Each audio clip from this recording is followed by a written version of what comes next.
Is there going to be a JJK Shippuden? Are we going to get a part 2? Well, with only 2 chapters left, let's talk about it. But obviously, spoilers beware. Before we dive in, though, I want to give a special shout out to Aang and Brandon, who both sent me in questions related to this. And as you can see, Aang says, just was wondering for my thoughts on the possibility of a sequel and why or why not. And then Brandon was asking if there could be a clan war in the sequel. So let's talk about these things. So first, I want to address Brandon's comment about the clan war. I've seen a lot of people talking about this after 269, thinking that we are getting set up for that, and with only 2 chapters left, that has to be pointing to a part 2, right? Well, I don't think so, and if you guys have already seen my videos talking about 269, you'll know why. But all of that stuff with Mei and the new Shadow Style School and the mention of Tengen and the Zenin, Kamo, and Gojo clans, all makes sense and is not set up for a big war that's about to happen, in my opinion. Now, like I mentioned, I already made videos on that, so I don't want to, bore everybody by going into it again. But those scenes were flashbacks that just served to explain how they were able to get the simple domain in the fight with Sukuna. So it was all, explanation for past events and less setup for future events. Now, just because chapter 269 didn't explicitly set up a part 2 doesn't mean we couldn't get one, right? So what's my opinion on this? Do I think we will get some form of sequel to JJK? And my best guess right now is no. Like, based on Gege's comments and interviews and stuff like that, he seems to want to move in another direction. Now, obviously, I can't glean much from random lines of text in a couple of scattered interviews, right? So for all I know, Gege has JJK 2 through 15 planned. But again, just based on his comments, I feel like he wants to do something else next. And especially, JJK wasn't even intended to be what it became. Like, he wrote volume 0 and that was supposed to just be a one-shot. But then his editor convinced him, like, hey, we could probably turn this into a series. So, like, you should develop this further. And so he did. And I don't want to use the word reluctantly because I don't know, but it's just a lot of things like that and comments like that that make me feel like Gege is ready to move on to something else. I was actually able to find this excerpt I was talking about from an interview. It says, Gege didn't plan on continuing the story past volume 0 and wanted to switch to drawing an idol manga, something he's talked about on more than one occasion actually, but his editor advised him to expand it and it became JJK. So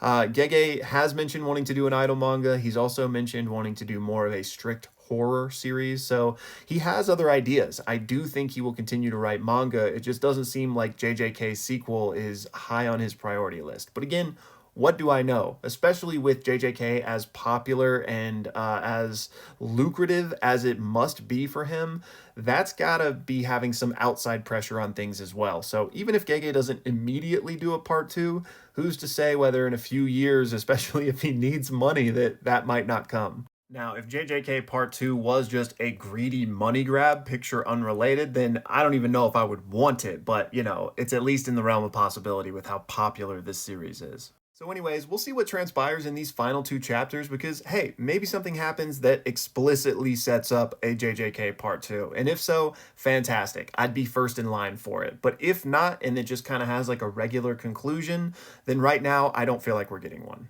Now, for the rest of this video, I'm going to answer a few questions I've gotten, starting with this one from Yukio, who wants to know, what are my thoughts on the possible changes to Jujutsu Society?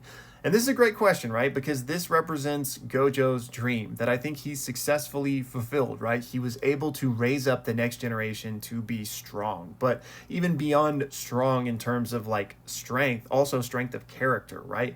Because if we have somebody like Megami or Maki now lead the Zenin clan, or Noritoshi Kamo lead the Kamo clan, then we have these younger, better, more, what's the right word?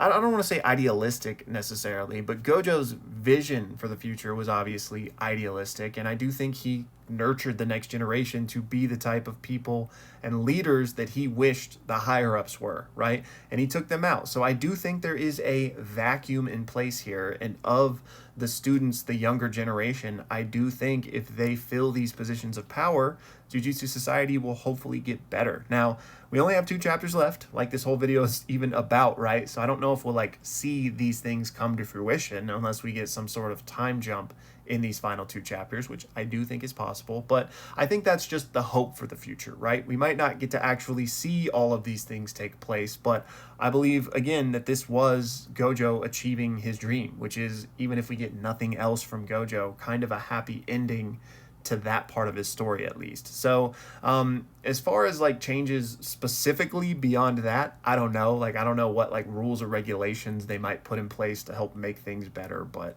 I just think, you know, if this younger generation does take over, hopefully that's only signs of good things to come. Next up, F says, what are your thoughts on Sukuna seeming to be the most affected by Gojo's death? And I get what you're saying here. Y'all can pause to read the whole thing. I don't think it's true, but I get what you're saying. Like, thus far, he's had the biggest, you know, visceral reaction to Gojo being gone, saying that, like, I'll never forget you as long as I live, like, you were magnificent, right? I think this is part of the strangeness in the recent chapters that Gojo, like, hasn't been mentioned that much. So this is also why I fully expect something to happen with Gojo in these final 2 chapters that I think will prove that, or I shouldn't use the word prove, but I think will, you know, show that that's not true. That obviously the students care about Gojo, and we'll find out more about just whatever's going on with this situation. Like, again, I used the word strange in a previous video because it is strange that we haven't seen more mention of this or more of an impact on his passing. But I think it's just the chronology of how Gege is plotting out this ending, that there's still more to find out in that regard. But should the series end and nothing more happens with Gojo, then I think this is very strange. Next, we got this question from Divine Dragon about the new Shadow Style clan head thing and how Kusakabe was able to kind of get rid of these binding vows that were in place. The one about not being able to teach it to outsiders and, you know, siphoning life from the disciples and all that jazz. So we don't know how that system was set up, so I can't give you like a hard answer on like this is how it happened, but for my best guess, basically the way they set up the new Shadow Style school, there was probably a lot of binding vows and jujutsu involved, right? Just to set up that power hierarchy. Hierarchy? How do you say that word? It always trips me up. But so I imagine that, you know, with Kusakabe now in that position of power, he has the authority to change the system that he rules over, right? So yeah, while there might be a binding vow in place, it's like, hey, you can't teach this to anybody else. Because of his position of power, he has the authority to just wipe that away. So again, the mechanics of how that works, I couldn't really tell you. I just imagine it was ingrained in how they set up that system. To put this another way, because I feel like I didn't do the best job explaining there, it's not as if he just has the authority to go turn off any binding vow he wants. I believe it's specifically due to the nature of how they set up the new Shadow Style school and the authority and power system within it, that when you are the head, when you're the head honcho, you then have the authority to mess with the rules within that society. So it's not as if Kusakabe could just go around and, you know, like dictate other binding vows. I think it was very specifically these that he now has the authority over, if that makes sense. Next, we got this from Crimson, who is not only a YouTube member, but one of my moderators. Shout out to you, legend. But he says, in light of Disney Kaisen and all of the fake deaths, since I know JJK fakeouts work for you, but One Piece fakeouts are more of a point of a critique, he wanted to ask why. Like, what do I think Oda could do to be more like Gege in that regard? So I don't want to sound like a hypocrite here, because yes, my biggest gripe with One Piece so far, and I'm only through post-innies, is that there are too many fake out deaths from Oda. And I think the difference is Gege always sets this up to make you question. He leaves room for wondering if somebody is dead. Nobra is a perfect example, right? Ever since the moment she left, that same chapter, Nita showed up and paused her thing, and, you know, it's like, I'm gonna do what I can. Like, we didn't know she was dead. Same with Higuruma, same with Kusakabe. There wasn't like an explicit, oh yeah, they're gone, and then that just gets wiped away. No, both of those situations, they get scooped up immediately by allies and taken out of harm's way. So we knew it was at least possible that they could come back.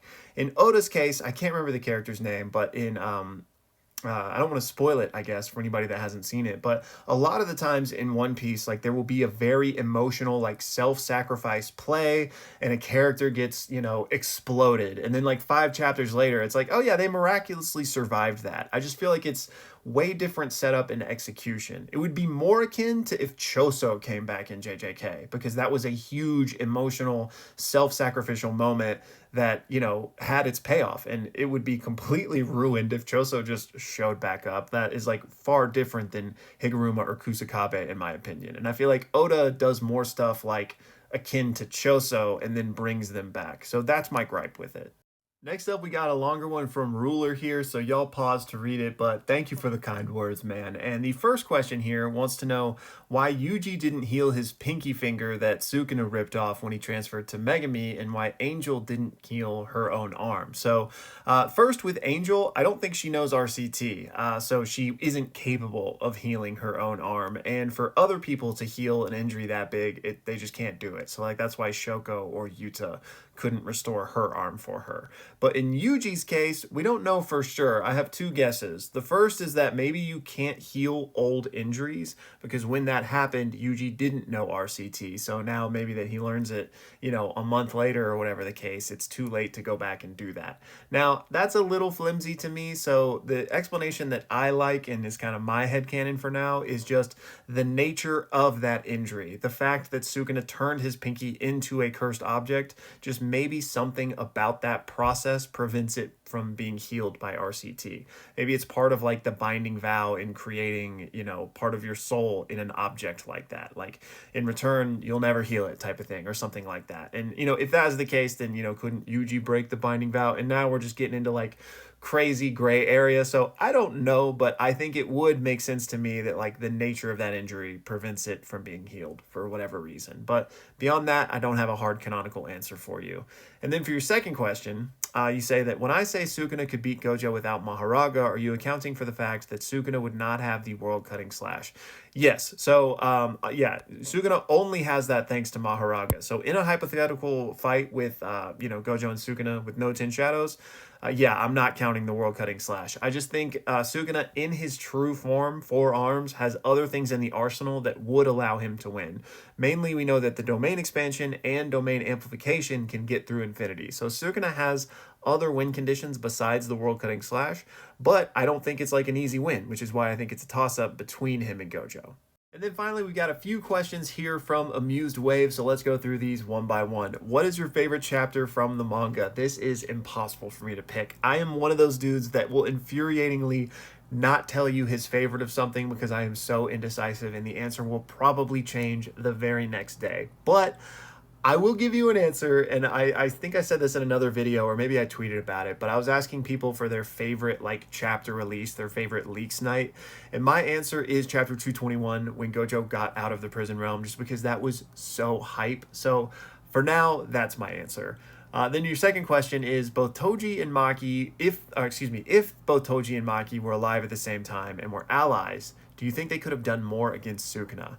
So if you're asking in a hypothetical 2v1 situation, I don't think it changes much. I think Sukuna just outclasses them so heavily that, even in the tag team, he would be able to take them on. But just in general, if Toji was also part of the Shinjuku Showdown and, they had Toji, Maki, and everybody else, then I think Toji might have made a difference there. Depends on if they had enough cursed tools to, equip both he and Maki with. But yeah, would it have changed everything?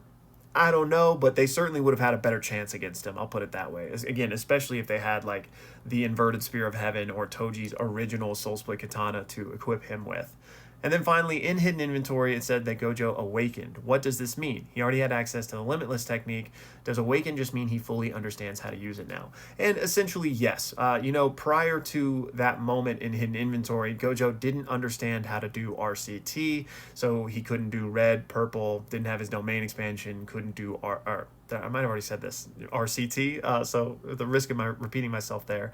But yeah, awaken just means he fully grasped the nature of cursed energy and was able to finally understand how to do RCT, which then unlocked him using red and purple. So even though he had the Limitless technique, he now had full access to its arsenal. Now, and he didn't get his domain then, but he would soon get that as well. So he awakened in terms of his true potential.